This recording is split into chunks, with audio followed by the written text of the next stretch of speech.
All right, so good evening to everybody. My name is Talia Charney. I'll more formally introduce myself in a second. First, want to welcome everybody out there. Thank you so much for joining for this really fun topic. And of course, Happy New Year to everybody. 2021, hoping that it is a sweet new year for everybody. And of course, that is the topic tonight. So it's very topical. It's a sweet new year. We're going to talk all about sweeteners and how to sweeten up our New Year's. God knows we need that. Just a few housekeeping things before I jump right in. So one of the most important things is to be aware of for the end of this talk, and I will take questions at the end. Please write any of the questions that you have in the Q&A and not in the chat section. I will only be checking the Q&A at the end. However, if you want to chat with one another, share ideas, whatever it is, definitely go ahead and use the chat. Elizabeth is in the chat there. She's our moderator for tonight, and she can help you with anything. If you have technical issues, just chat with her. And she will also be sharing with you some helpful resources so that at the end of the night, you can have the many recipes and charts that I've shown you, you'll be able to access them. So don't stress during the talk about those. You don't need to take photos of them or anything. You will get them all at the end, and I will explain how to do it at that point. All right, so without further ado, let's jump right into our talk, A Sweet New Year. So just a quick introduction for myself, as I said, my name is Talia Charney. I'm a holistic nutrition and wellness coach.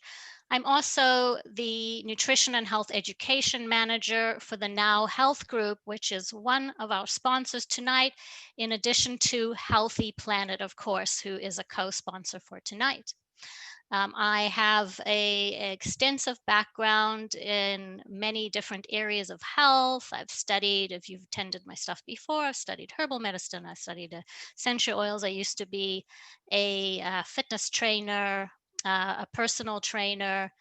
And so, and as you can see as well, of course, I'm the author of two books. One is The Confident Food Shopper, The Guide to Food Labels and Fables, and The Expert Patient. So that's about me. Now let's jump into all things sweeteners and sugars. So I don't like to get bogged down in history, but since sugar will be part of the talk tonight, I just want to say a little bit about it. And firstly, to acknowledge that we still all love our sugars, even though we will be talking about alternatives tonight. And sugar plantations go back. So we've been eating sugar, and we've been growing sugar cane for over around 10,000 years. And also to acknowledge, I think it's important that there were sugar plantations and exploitation of African slaves during that time.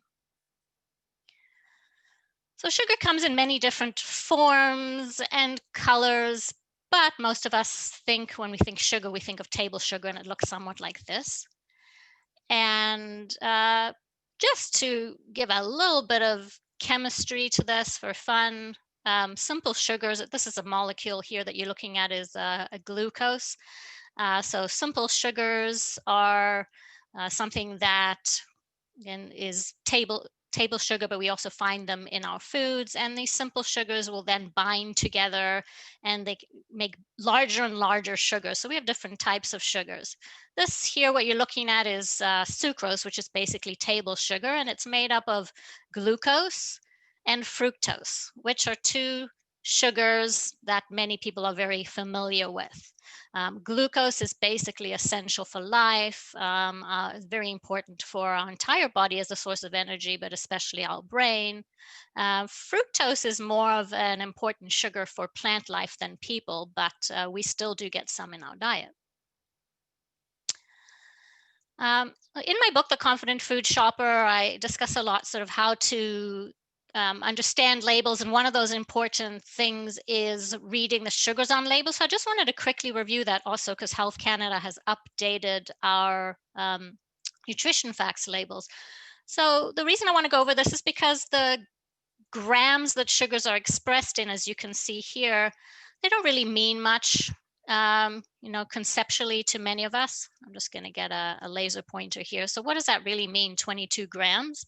And so a nice little mathematical calculation that it's good to memorize and learn is if you take those grams from your label and you divide them by 4, that will give you the number of teaspoons per serving size.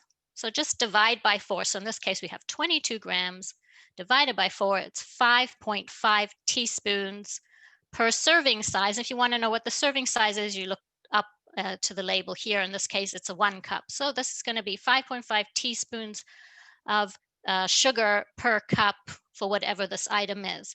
And also brand new in labels coming soon, some companies are already using them, is now there is a daily value for sugars, whereas previously there wasn't. So actually that's not in my book because at that time we didn't have it. So Health Canada has stipulated that the daily value, the maximum amount that we should consume is 100 grams or 25 teaspoons. So 25 teaspoons. So this means that if you're eating this particular product, you're getting 22% of that daily limit, or of that 25 teaspoons.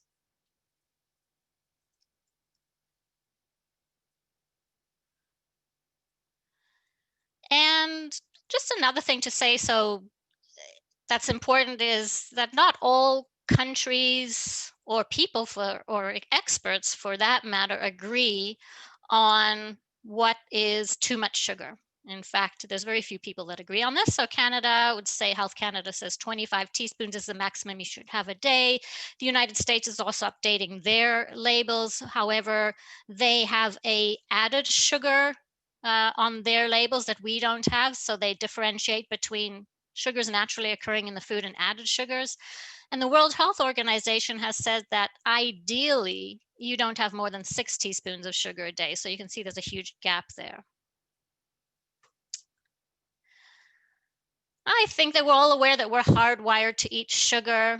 It's very easy to get a young child when they're first starting to eat foods to eat anything sweet, but you have to expose them to something bitter or different tastes quite a few times before they'll take to it. And sugars, especially fructose, do stimulate our certain centers in the brain, and cause dependence and withdrawal. I'm sure anyone who's suddenly tried to cut out sugar has experienced that. So it's not an easy thing to reduce in our diet. And this is not going to be new to you, but we just to acknowledge that sugar is related to, there's many different diseases or issues with excessive consumption of sugar. There's just disagreement as to how much that is in different cases. So sugar being either a cause or linked to things like cancer, diabetes, inflammation, obesity, fatty liver, and so on. But when it comes to our foods, and especially baking, sugar does have a unique role that other substances won't necessarily have. It's not only the taste of sugar we love, but it also contributes to the shelf life of products, because sugar has a way of absorbing water in a product, and that helps preserve it. It also gives shape to a product as well, bread for leavening, for binding. Sugar browns, and not all substances brown. So if you like your toast, or you like a sort of browned muffin, sugar is helpful for that, and it also gives texture. Now, some of you may be using artificial sweeteners or have in the past. Everybody's different, so I just want to cover that a little bit as well. When I was writing my book, I looked a lot to the Center for Science in the Public Interest to get their opinion on different ingredients. And the reason I looked to them is, firstly, they're represented in Canada and the US, so it's nice that way. They are an advocate for consumers, and they are, in as much as anyone can be unbiased, they are not linked to any particular company, not linked to the food industry. So in that sense, they're a group of scientists that look into things. And what's interesting is that they have a whole long list of food additives that they say give the thumbs up, they're okay. They have Also, some that they say, well, you should cut back on them. They have a third category saying, well, you should be cautious with these, but don't have to avoid them fully for everybody. And they have quite a short list of those that they say should be avoided. And in that short list included are 3 artificial sweeteners. So here you can see it's often known as ACE K for short, aspartame and sucralose. And so that's kind of important to know.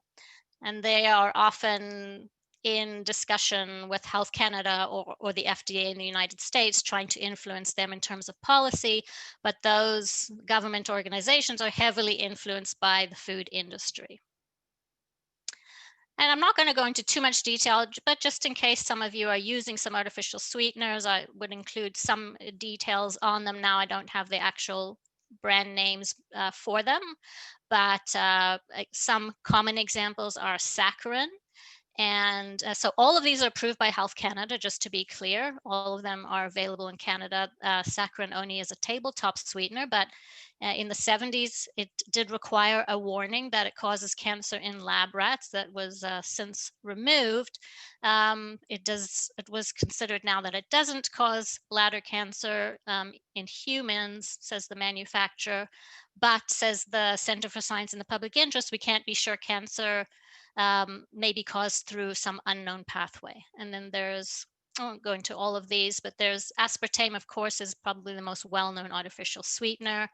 And there are these 3 independent studies that show cancer in rodents. And again, Center for Science in the Public Interest puts it on their do not use list. ACE-K, I don't know how common this one is. I certainly have seen it, and I've even seen it in the past show up in the odd product in health food stores. So that's something to look out for. And their opinion is that the studies showing it safe are of mediocre quality only. So we can't rule out links to cancer. Sucralose, I for sure have seen around and in health food stores, not often, but you got to check your ingredients carefully. Sucralose, and it sounds not too bad because it sounds similar to sugar. So the Center for Science and the Public Interest their statement is consumers should still avoid sucralose pending more testing. And that is because there was a publication, I believe out of Italy, that is more rigorous than industry-funded studies that show significant risk of leukemia and related blood cancers in mice. So that is some information on the artificial sweeteners. For some people, they just don't like the taste of them. So for whatever reason, whether you do or don't, there's some information. For me, I try to live by the precautionary principle, which is the principle that even in the absence of full evidence saying that something may be dangerous, I like to be more cautious and avoid that thing. And I think the onus is on the company or whoever is putting forth those ingredients to prove beyond a reasonable doubt that they're safe. And we also know some preliminary evidence shows interesting things about what these artificial sweeteners may do in our gut to our natural bacteria. And in this case, what was shown is for, I believe this is in a mouse model, but for people who are consuming water or glucose, is just ordinary or plain pure sugar, there weren't many changes over time in their gut bacteria, but for those consuming saccharin, there were a lot of changes in the growth of some bacteria that we would consider undesirable or pathogenic. So with sugar having some issues in excess because of weight and other things, and not everybody wanting to use artificial sweeteners, there of course has been the search for all kinds of other options, and that is what the rest of tonight is about. So when it comes to sweeteners, there's 2 kind of big categories. One category is what I'd call non-nutritive sweeteners. Those are sweeteners that for all intents and purposes don't have any caloric value. And all of those artificial sweeteners I just mentioned fall into that category, but also some natural sweeteners. I'll be covering stevia and monk fruit. I'm not going to cover licorice, but that is another example. These are non-nutritive sweeteners. So they have an insignificant amount of calories, and because they are so concentrated in the sweetness, you could never eat enough of them to get any amount of calories that's going to have any impact. Then there's nutritive sweeteners. So those are all the rest. And these are ones that do add calories, but the amount of calories that they add and their effect on our blood sugar is very, very broad. One of the categories of the nutritive sweeteners, which I'm going to cover tonight and also give you recipes, are called alcohol sugars. And then all of the rest are just what we typically refer to as sugars, although they're all different. Cane sugars, coconut sugar, date sugar. Not going to cover them all, but just a few of them. So I'm going to start with the non-nutritive sweeteners and stevia. I'm sure you've all heard of stevia. So this is stevia you're looking at here. This is the leaf. It's a natural plant. You can actually, I have found it in my own neighborhood in Toronto at some plant shops. And if you pick one of those leaves and chew it in your mouth, you'll be quite stunned. It's remarkable to see something leafy green, which we usually associate with bitterness, being so insanely sweet. Now, not all stevia species are very sweet, but there are some, and it's native to South America, and it's been used for centuries. They probably used it like this, so ground it up into this powder, which you can sometimes get it in this form. And then in the 1930s, a couple of French chemists discovered and isolated these certain sweetness principles, these components of the whole stevia leaf that imparted the sweet taste to it. And so, of course, we have since exploited that knowledge to make all kinds of sweet products. So steviosides is the name of the group of particles in stevia that impart the sweetness. It is approximately 300 times sweeter than table sugar, but it will depend on the product you're using, because as they're processed and they're changed, the sweetness will vary, but it's still much sweeter than sugar, no matter what you are using typically. 0 calories. It has no effect on the glycemic index. So for those of you who are not familiar with the glycemic index, which I'll be talking about or mentioning throughout the night, the glycemic index, simply put, it's a measure of how something impacts our blood sugar levels. So the lower the glycemic index, the safer it is in terms of not spiking our blood sugar levels. And so if you have a 0 glycemic index, that means it's completely safe for someone who has diabetes or anyone who needs to keep their sugar levels low. Of course, stevia in its natural form is 100 different kinds of what we call phytonutrients. It's a complex plant.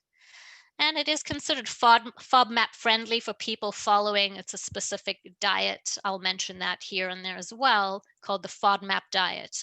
Some people who have irritable bowel syndrome follow the specific diet. I'm not going to review the studies on stevia because I don't consider it something that has the level of studies that we might consider it useful for treating something versus just as a sweetener, but there are studies showing that it may be helpful for hypertension and even for hyperglycemia. Most of these studies happen to be out of China, so we don't know if they, if we can extrapolate that to other populations, but I thought I would show that. Now, one of the biggest issues with stevia, and years ago when I was introduced to stevia, I did not like it, is the known bitter aftertaste that you get from stevia. So I'm going to be tonight, when I'm talking about stevia, the only one that I use and that I have a lot of experience with, it's a trademarked version called BetterStevia, and it's made by the Now brand, and it's a very innovative way of dealing with the aftertaste of stevia. So what they do is they take they actually use several of the sweetness principles, so the full spectrum from the leaf, rather than just using one. And then in the case of this particular sweetness molecule here that I'm showing, Reb A, we'll call it, this is the one that's mostly responsible or more responsible for that bitter aftertaste.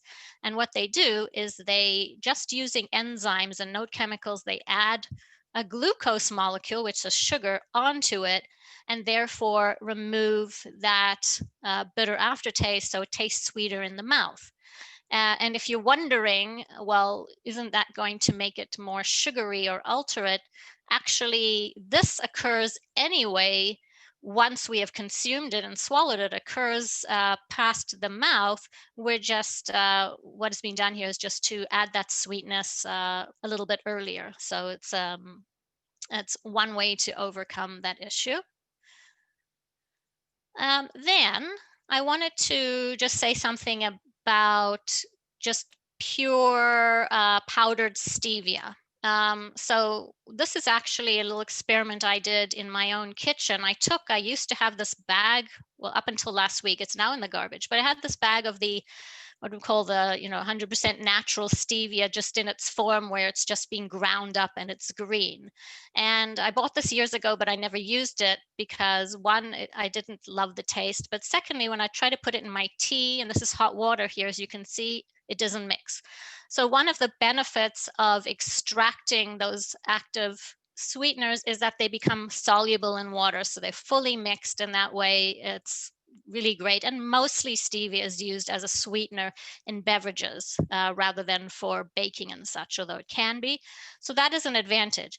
I also noticed misinformation online, so I want to say something about that. The misinformation was that stevia powder that is white has been bleached, or they've used chemicals to make it white. That actually is not true at all. Because it is an extract, when you extract something, you are pulling out certain components of that whole food and leaving behind others. And the parts that are left behind are the parts include the parts, the chlorophyll, that makes the plant green. So it hasn't been dyed white, it's just left behind the green components. I know in the past decade or so, some consumers have been concerned about stevia, and there was some bad press about it in terms of safety, earlier concerns about safety around fertility and mutagenicity, but those have, and I've read extensively about this for my own benefit, really, before I did this, because I use a lot of stevia. And more studies and better studies have been done since. Those older studies were done on crude stevia, meaning it wasn't the extracted pure stevia as I've just described. So there could have been other things in it. They were not very long. They were not very rigorous studies. But this right up here is one of many that explains that to date, the evidence is that it is fairly benign, and it also has a long history of use. So just wanted to mention that. Now, when you're using something that's really sweet like stevia or any other non-nutritive sweetener where you really need a little bit, you need to find your sweet spot. So our taste is affected, it's very personal. It is affected by what you're using, the stevia, but it's also affected by, your own history, your personal taste, by our sense of smell that can affect it as well. So don't worry about having to follow the directions that someone else gives you or the recipes. You're going to need to adjust things to your desired sweetness. And many recipes online may be American based, and Americans tend to eat foods, tend to desire more sweetness than Canadians. So just an interesting aside. So for the most part, if you want to try stevia, its best use, or its easiest use, is as a flavoring agent, just to sweeten or to flavor, depending on if you have a flavored stevia or a not flavored stevia. So for hot and cold drinks, that is probably the easiest and best use. So for custards or sauces, I'm going to share with you some of my innovative recipes and the ways that I use it coming up. The liquid stevia, so this is, you're looking at the Now brand, is usually mixed with something. So it's going to, in this case, it's water and a little bit of alcohol. just to mention, the alcohol is really a very small amount. It's only 11%. And if you compare that to vanilla extract that we all use, that's 41%. And also, if you're putting it into a hot liquid or cooking with it, most of that alcohol will be evaporated anyway. But they do have a few of them that have no alcohol in them at all. So I know some people need to or choose to avoid alcohol for other reasons, such as religious reasons. Now, with baking with stevia, this is definitely more tricky. And the reason, as I mentioned, is because even if you know the equivalencies, and I'm going to get to that. So how much stevia do you need to use to replace a cup of sugar? You need to know the equivalencies of sweetness. But even if you know that, you cannot just substitute one for the other, because as I mentioned, sugar provides structure and browning color, and bulk, and replacing it with a tiny bit of stevia is not going to make up for that. So one tip when baking is to replace 1 cup of sugar, in addition to replacing the stevia, with some kind of bulking agent. And this is just a rough tip. It's not going to work exactly like this with every recipe, but with about 1/3 a cup of a bulking agent. And there are different bulking agents you can consider. Reconstituted egg white protein powder is one, egg whites, applesauce, fruit puree, yogurt, avocado, and even blending stevia with other natural sugars like erythritol and xylitol, which I'm going to get to later on. So you do need to do that. Otherwise, your finished product may be very dense and may not be anything like the recipe was before. So if you've never used stevia for baking, I suggest that you find other people's recipes and start that way before you take your grandmother's favorite recipe and try to just substitute it with stevia and present it at a big family to-do. And another tip for stevia is additional baking powder may help. Now, I personally have done very little baking with stevia. I mostly use it as a sweetener. So these are tips that I have found from other people with more experience that I'm sharing. We do have on nowfoods.ca, this is what I call an equivalency chart. So anytime you're using a stevia, whatever brand that is, you will need to have an equivalency chart to know how, because depending on how it's processed, all stevias are different in terms of their sweetness. Some of them are mixed with other sweeteners. So unless it's just 100% pure stevia powder, there's going to be differences. All right, so on to some stevia recipes. Anyone who joined late, by the way, you will get access to all of these afterwards, so don't worry about having to click pictures or write anything down. So here is, and I'm not going to read out the recipes because you're going to get them, but I just want to show you the types of things that you can do with stevia so you can make ketchup in this case. And this is using just a pure stevia extract powder, so it's not mixed with anything else or not flavored. You can make this sweet and tangy barbecue sauce also. In this case, the stevia powder comes with a tiny little scoop. So that's what, when it says 1 scoop, there is a very small little scoop. Actually, I should have grabbed mine to show you. You can make strawberry jam using stevia. This is quite a simple recipe. So these are some recipes that I wanted to show you. Now I'm going to get to the ones that I personally have made or come up with. So this is my own recipe. I call it a hot chocolate substitute, not a fancy name.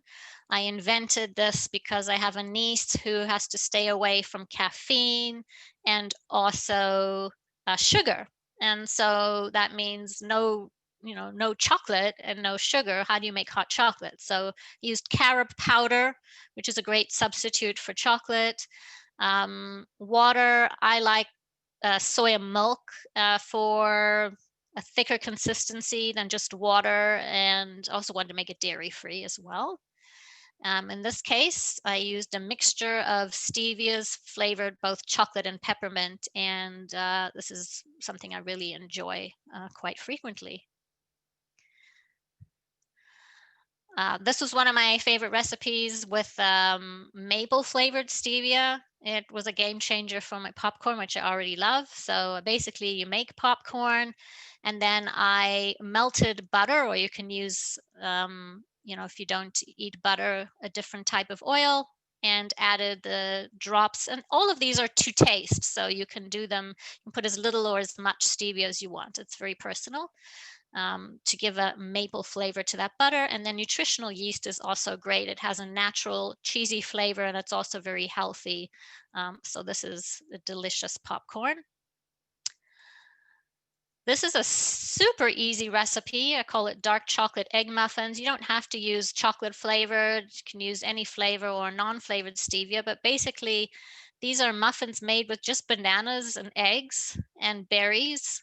So it's just 3 ingredients, very fast to make, 15 minutes. And optionally, then you can sweeten it with stevia, which I just drop in to the baking pan before putting in the oven. Love these. They're like a dessert, but they're a healthy breakfast. This is also my own recipe. In fact, I almost went into business with a friend, and this was the name I'd come up with, my beanookies, which are bean-based cookies. So there's no flour in these. And I also use only stevia to cook with. Now, what I find, so I have been able to bake a couple of things with stevia, but because it doesn't maybe have the same kind of binding as sugar or hold the same shape. So I find in many cases what I do with my cookies that don't have normal flour or normal sweeteners is I keep them in the freezer, and that keeps their shape, and I take them out and I eat them right from the freezer. They're nice and cool and chewy, and I find that works. But these are not going to be the kind of cookies you can take with you, travel 2 hours in a hot car and then give them to somebody whose house you're visiting. They might have fallen apart by then or melted. So you definitely have to get used to what happens once you transform your recipes, not using sugars, in this case, not using flour as well. But this is a really great recipe, so I've been making it for years. I have a soda stream at home. You may also make your own carbonated water. I wanted to save the environment, so I make a lot of it. And at first I was just drinking it with a bit of lemon juice, and then I started experimenting with the stevias. So I love these two in particular, pomegranate blueberry or lemon twist. Just give a nice refreshing taste to my water, even just 1 or 2 drops. So that's another idea. And yeah, that's it for stevia, but it can be used, of course, in many ways, as many as your imagination can stretch. So next for the non-nutritive sweeteners, again, calorie-free sweeteners, there's a monk fruit. This is monk fruit. It's otherwise known as lohan or Asian melon, and it is native to Asia.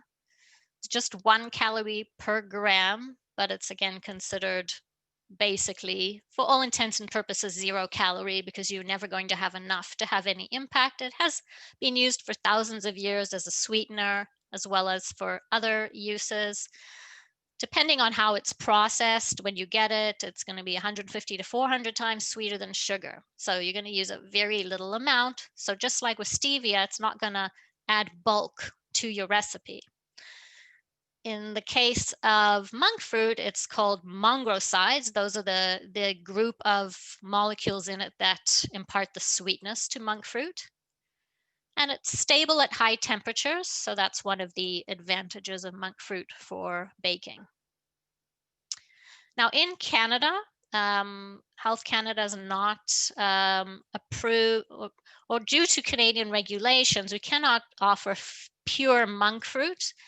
And I don't know the details about Health Canada regulations or their why, but I know that that it has to be in a mixture usually. So these are the 2 products that I use that are a mixture of monk fruit and stevia in this case, and monk fruit with erythritol in this case.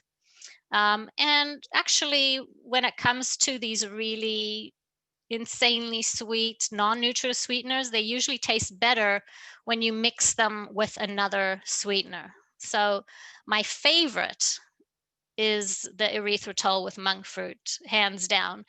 I like it because it's a one-to-one sugar replacement, so you can get sweeteners mixed and purposely made for a one-to-one sugar replacement. And that's to take the thinking out of, if you're making a recipe, then you don't have to do any kind of math or use any chart. I usually just use this in my tea, though, in chai tea and that sort of thing, but it can be used for other things. And by the way, this is the only erythritol on the market that is organic. So here are some recipes, and again, you'll be able to find these all online and you will get the links. Some examples of how you could use something like a mixture of erythritol with monk fruit. This is Zesty lime slaw. I've yet to make it, but it seems pretty simple. It's just coleslaw basically, but with the advantage of having a little bit of sweetness to it, which must be very nice. Here's a recipe, potato and leek pancakes. Also looks delicious. Have not made this one yet either. This is with erythritol and monk fruit as well. I will get to some that I have made. So just this past weekend, I made these muffins. Now, when you go online, the picture will look different because they got a stock photo and the muffins look completely different. They're yellow colored, but this is how they turn out. I would say this is a keto muffin recipe, keto friendly, because the only flour in here is almond flour. So it's going to be much higher in fat with some protein and very low in the carbohydrates. And in this case, I used the stevia monk fruit. Now, I tasted the batter quite a few times before I cooked it because, again, the first time you're making something with these sweeteners, you have to test it out and see what you like and your own sweetness, your own sweet spot. All right, so what about nutritive sweeteners? So nutritive sweeteners are the sweeteners that do have some caloric value. I'm going to talk about alcohol sugars. So alcohol sugars are otherwise known as polyols. Despite their name, they actually don't have alcohol. So if you can't have alcohol, if you choose not to have alcohol, you're not having alcohol when you consume sugar alcohol. So one easy way to spot a sugar alcohol is that they all tend to end in OL, erythritol, maltitol, mannitol, sorbitol, xylitol. I'm just going to be talking about a couple of them, erythritol and xylitol, because these are the ones most readily found if you go shopping and looking for sugar alcohols to cook with. Those are the two that you would usually find. But there are in stores, you will find typically protein bars and meal replacement bar type things with some of the other ones, other sweeteners in them.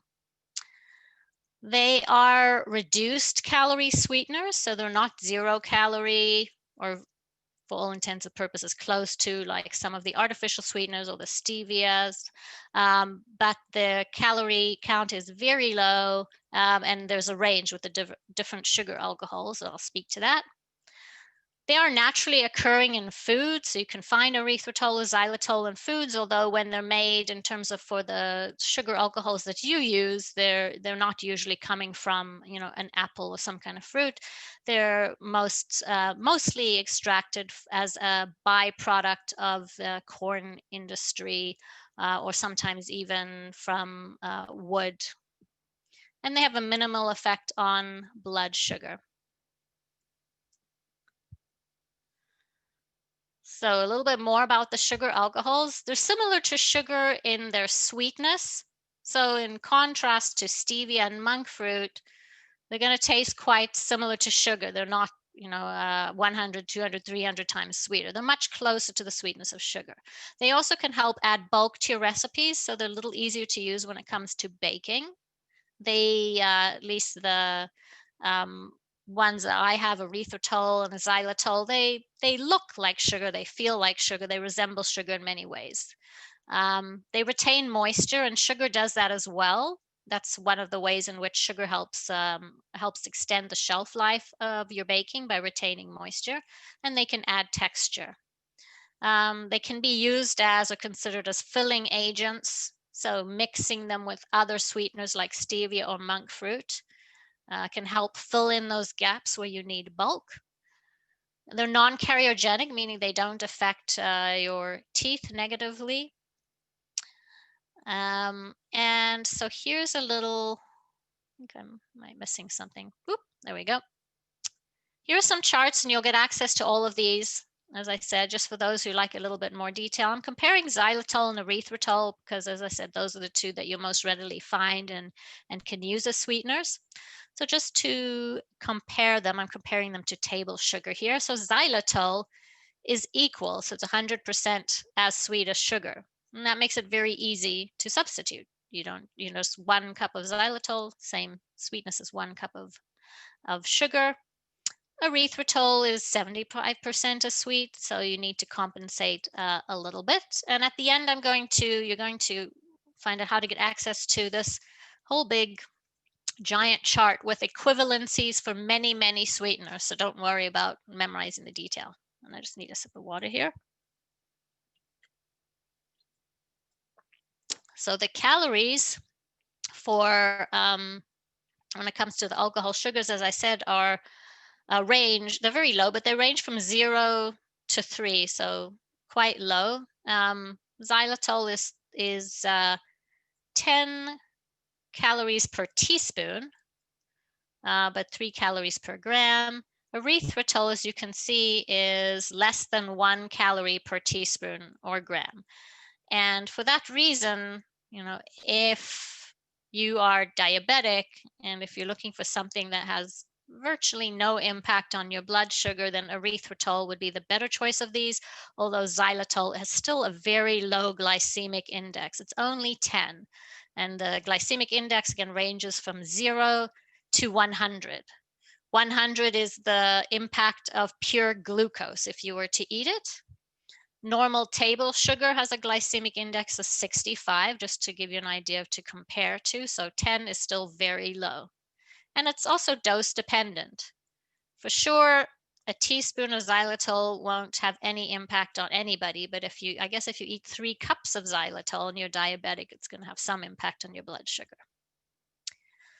So these will be made available to you. I really wanted to describe the differences between xylitol and erythritol when you're deciding to use one or the other. So as mentioned, with xylitol, it's as sweet as sugar, and erythritol is a little bit less, 70 to 75% as sweet. One of the interesting things about these sugars is I wouldn't describe it as an aftertaste, but they both have a cooling sensation in your mouth after you put them in. And it's definitely more pronounced when it comes to the xylitol. One of the tips I read is to blend it with stevia. Blending always helps reduce the taste of one or the other. But yeah, if you put xylitol in your mouth, it's almost as if you have a mint in your mouth, but you don't.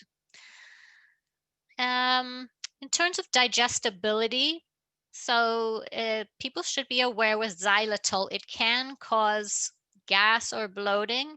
It's really dose dependent.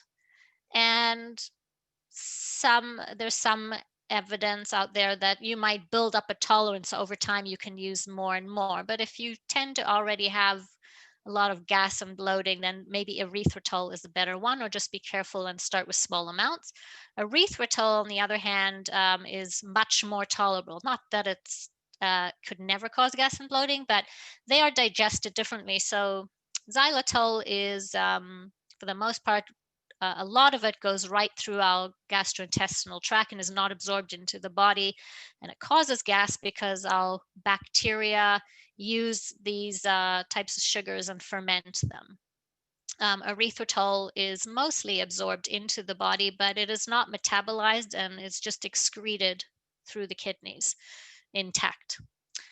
So the calories, again, xylitol is very low calorie, and erythritol is often described as 0 calorie. It's just very low, only 1/20 of sugars.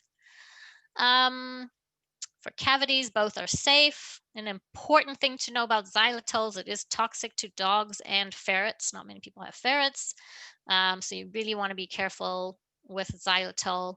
Xylitol is also not good for people who are on the FODMAP diet. It is not FODMAP friendly.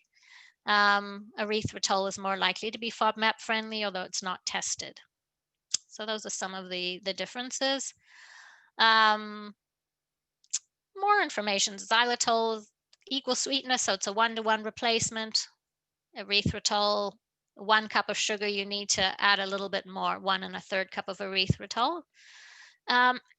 Both of these don't dissolve as well as sugar, so they don't act the exact same way as sugar. So if you say you're making, or if you're making a recipe and you have water, if they don't dissolve as well, it's going to change the properties. So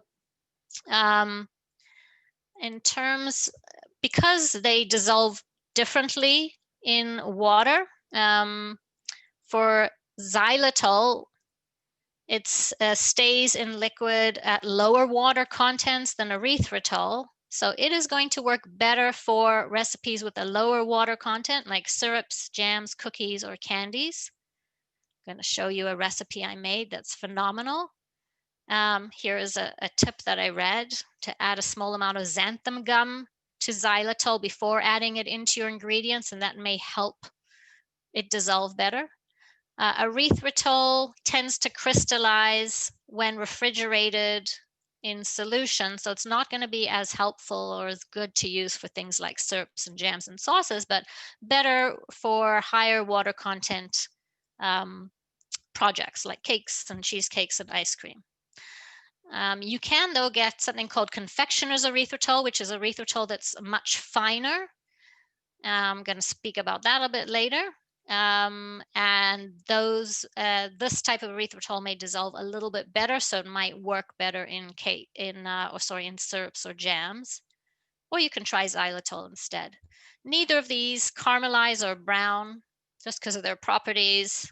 Here's some other details for those people who are, who are chefs for whatever it's worth. Heat and freezing tolerance. They both absorb a lot of water, even more than sugar. And while this does help preserve the bread or muffins, or whatever you're making, and my experience in cooking is that the end product will be much drier than you're used to if you're replacing it. So a tip is you may require additional liquid. You're going to have to adjust your recipes, perhaps remove baked goods earlier from the oven, so there's less drying and less heat involved. In terms of what does the Center for Science in the Public Interest have to say about xylitol and erythritol, they said, both of them are completely safe. Just the warning about xylitol, which we already know that too much can cause GI distress, but otherwise they are safe. So again, it's just dose dependent. You just have to start with a little bit if you've never used it before. And why does that happen? It's because it's poorly absorbed, as I mentioned. You will find xylitol in a lot of chewing gums, toothpaste, mouthwashes, things that go into your mouth, used because it is known, there's a lot of studies on xylitol showing that it's safe for your teeth and may even help prevent cavities. Erythritol, the same thing applies. All right, so now to some recipes with xylitol. So I did try this recipe and it is very nice, although mine was a bit dry. This is not what my recipe looked like. I used a lovely stock photo. If I made this again, I might add a little bit more yogurt, so a little bit more liquid, but it was very tasty and my neighbor liked it as well. I tested it on a few people around me. So this was a tasty recipe. This was my favorite recipe, I'd say, for, I guess I made it in 2021. Otherwise, I would have said for 2020. This is one of the favorite recipes I've ever made. It really blew me away, and I can't wait to make it again. So it's a keto caramel sauce / candy. So I was making caramel sauce. I used the xylitol. I would like to try a vegan version of this, but I wanted to make the recipe first, kind of before I start fiddling around using the ingredients it's usually made with. I have it in the freezer right now, so rather than using it as a caramel sauce, which is fine, it has now become the most incredible toffee, and I've tasted toffee before, and this is as good or better than any that I've ever tasted. I would not know that there is not regular sugar in this recipe, so I highly recommend you try this one. This would be my favorite for the night if I'd recommend anything. I put some of the caramel sauce on top of my muffins as well, so I was trying it in different ways. Here's just a simple experiment of mine. So I just took some sourdough bread I have, toasted it, put peanut butter or almond butter, and then I sprinkled a mixture of cinnamon with xylitol. So it's kind of like a sweeter tasting cinnamon, and this is delicious. I'll probably use this a lot in future. Cinnamon, of course, there are studies showing that it can help lower blood sugar. So for those who a little worried about eating bread and the carbohydrates and their blood sugar, then I found I could add easily a whole heaping tablespoon on the bread and it still tasted nice mixed with the xylitol. So there's an idea. I haven't made this one, but you can make xylitol jam. And here is a recipe, which is just simply xylitol, black currants, and lemon juice. Again, you're going to get these recipes at the end or information on how to get them. So xylitol meringue, I'm definitely anxious to make this one. Hopefully the next time I do this training, I will replace this with a picture of my own. So there's just eggs, salt, cream of tartar, and xylitol. Cream of tartar is the typical ingredient used to make these because it helps give that kind of peak structure to the eggs. I did read that you can replace it with lemon juice, but not having experienced how, I didn't want to put that in the recipe and mess it up for you. Now, confectioner's erythritol is wonderful. So what it is it's just erythritol ground up a lot finer. So it is a great substitute for icing sugar, basically. And this one is organic, which again, this is the only organic erythritol that I know of in the industry as far as I know. I've used it in many different ways. So I have it in one of those, just the containers with little holes on it so you can easily sprinkle stuff. You put cinnamon or you put icing sugar. You usually see them at Starbucks, other places like that. And that means I can just decorate a lot of things that I make when I'm serving it, and it just looks lovely. So regardless of the taste, it's just nice to sprinkle some on a muffin or cookies you make. But I've also used it to make icing sugar. Now, the reason this icing sugar is not white, it's a little bit blue, is because I mixed. So I put water and erythritol, and then I put in a little bit of, it's called blue matcha, which is a less common type of tea. It's actually not related to green tea matcha, but it's called blue matcha. I mixed a little bit of that in to give it some color. So those are some really nice cookies I made. All right, so what about less refined sugars? And I'm using those words carefully because all sugars are refined to an extent, unless you're just eating the whole fruit. They're at least ground up with some, parts removed. So now ordinary table sugar, if you eat that, it's going to be made from either sugar beets or sugar cane. Those are the two foods that contain the most sucrose in them and traditionally are used to make our table sugar. And there's quite a few steps involved from start to finish where you get your sugar cubes. So there's processing. Somewhere in the middle here, you have the centrifuge, which is when you have this machine spinning and you have a separation of ingredients that are lighter or heavier. And that's where we get our molasses from. So the molasses is separated.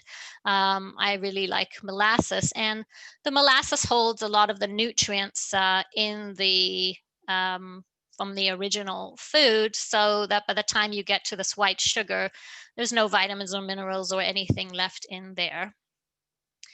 So I am a fan actually of molasses, and I'm just showing you this in terms of that there's different degrees of molasses content depending on what kind of sugar you're using. The highest molasses content comes from when you just buy blackstrap molasses. Barbados molasses has lower levels, but it's still got a significant amount of molasses. Then you have Sucanat, which is now, it looks and feels like sugar, but it tastes more, it has more of that kind of molasses flavor because it's been processed less. So the sugar is boiled, can be boiled once, twice, 3 times, different degrees of processing. Most brown sugar is basically just the completely white processed sugar with some molasses added back into it. So if you want more of a true brown sugar, Sucanat would be a true brown sugar. And although many argue that, we shouldn't talk about the less processed sugars as even though they do have vitamins and minerals in them, and they have traces, they're not going to be, we shouldn't talk about them as a significant source. And that's true. They just have traces of vitamins and minerals. However, and this is something I wrote about in my book, I did come across a study that showed that substituting alternative sweeteners, and by alternative sweeteners, I'm talking about those other less processed forms of sugar, could increase antioxidant intake for an average of 2.6 millimoles a day, which is similar to the amount in a serving of berries or nuts. And they pointed out in the study that that's particularly the case with blackstrap molasses, which has the highest amount of antioxidants in it. And I really like blackstrap molasses, and used to sometimes recommend it to my clients or for their kids who were vegan or vegetarian and low in iron, because blackstrap molasses has a decent amount of iron in it. It is an acquired taste, and I think it's a nice thing to try to slowly introduce to children, maybe starting with Barbados molasses, which is a little less strong tasting, and work your way up to blackstrap molasses. Date sugar is an alternative, again, to just very processed table sugar, and it has a tiny bit of fiber, vitamins, minerals, and antioxidants in it, and it is excellent for baking. It has a glycemic index of 54, so it is lower than table sugar at 65. Can be used as a one-to-one substitute for any recipe.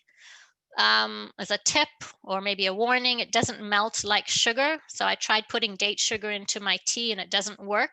It doesn't mix, it's not soluble, it's grainy. So it's really best used for baking. And here's just a comparison of different types of sugars here in terms of their carbohydrate content, their sugar content, their calorie content.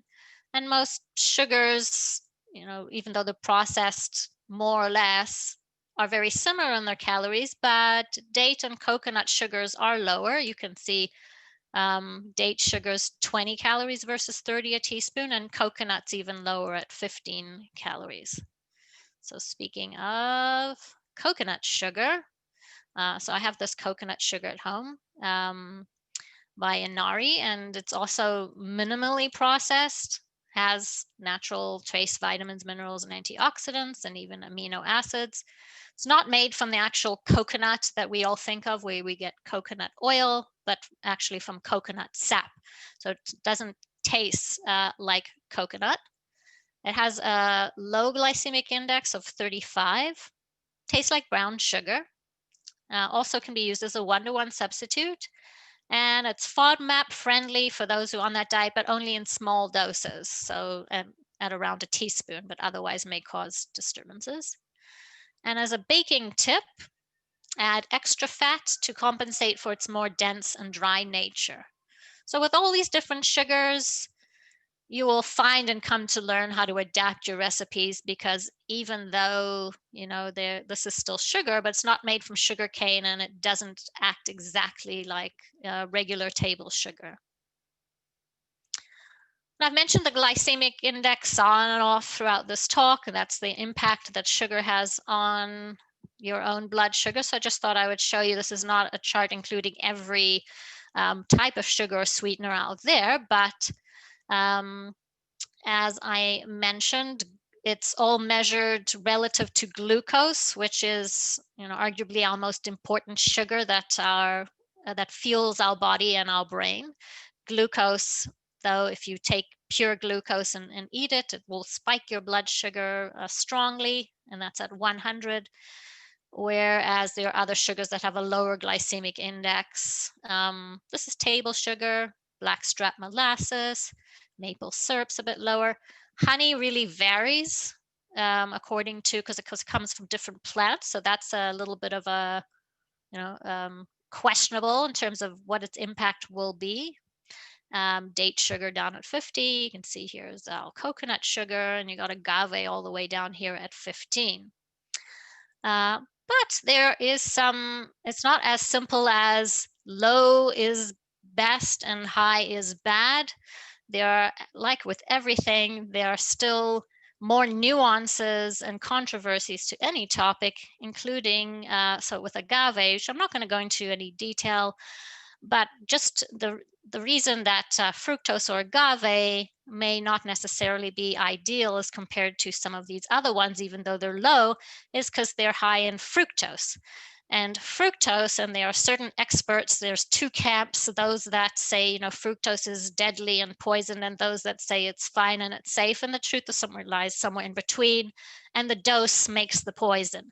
But fructose definitely, even though it doesn't raise our blood sugar, it doesn't spike our insulin like glucose does, it has other effects that we've since come to discover that can cause problems. So fructose does behave differently than glucose in the liver. And I know there's a lot going on here, but basically what fructose can do if we take in too much, which is typically when we're getting it outside of whole foods, is it can increase our insulin levels. It can cause insulin sensitivity, which is the one of the stepping stones to diabetes and therefore obesity. It can cause a fatty liver. It can increase uric acid levels, and that's something that's related to gout, which is a very painful condition.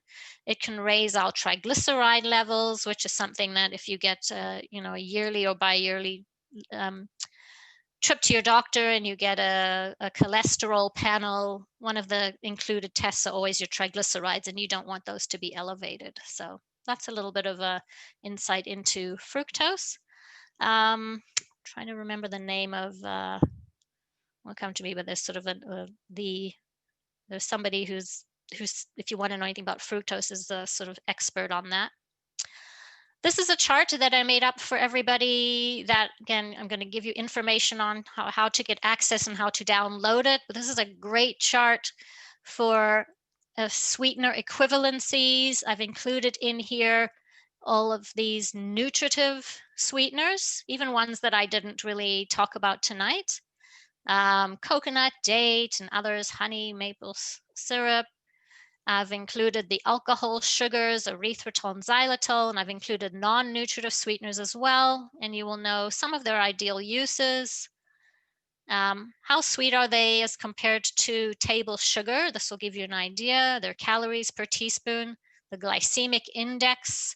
Some of them, again, I put a range here because it depends on the study done. With the glycemic index, you will find different values online, and that's because when plants are grown, they're not always identical. It depends on when they're harvested and where they're grown, and they're going to be a little bit different in their results. Keto friendly, these ones, and then here are equivalencies to table sugar that you can use, and some other key features. So I hope you find that helpful to get you started. And also you're going to be getting all of these links to the recipes that I've showed you. And two of these links are downloadable.